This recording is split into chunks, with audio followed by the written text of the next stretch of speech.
জগন্নাথ দেব এখন পাপোশে। আমাদের যেরকম ফ্লিপকার্ট, অ্যামাজন আছে তেমনি আলি এক্সপ্রেস নামেও একটা ইকোনমিক্স অ্যাপস আছে, যেখানে জগন্নাথ দেবের ছবি লাগানো একটা পাপোশ রয়েছে। সেটা বিক্রি হচ্ছে। আর যেই পাপোশটার মানে জানেন নিশ্চয়ই, যেখানে মানুষজন পা দিবে, পা দিয়ে অপমান করবে তাকে ভগবান শ্রীকৃষ্ণের হৃদয়ে যার ভিতরে আছে, অথচ নাথ জগন্নাথকে। দীঘাতেও আজকে মন্দির হয়েছে, অন্যদিকে উড়িষ্যাতেও মন্দির আছে। পারবেন জগন্নাথ দেবের সেই মূর্তির ওপর পা দিতে? পারবেন জগন্নাথ দেবের ছবির ওপর পা দিতে? পারবেন না। পারবেন না। তাহলে আমরা সনাতনীরা কীভাবে আমরা মেনে নিতে পারেন বলুন তো জগন্নাথ দেবের ছবির উপর পা রাখা? তার জন্য আজকে প্রত্যেকটা হিন্দুকে বলবো, আমাদেরকে হিজড়ে সেজে থাকলে হবে না। হিজড়ে মানে তারা নয় যারা শাড়ি পরে হাততালি দেয়।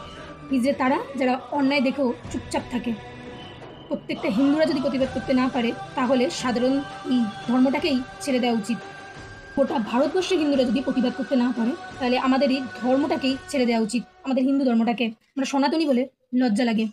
ভগবানকে নিজেকেই প্রতিবাদ করতে হয়, তাহলে জগন্নাথ দেবের ভক্ত নিজেদেরকে বলবেন না, নিজেদেরকে বলবেন আমরা সনাতনী নই।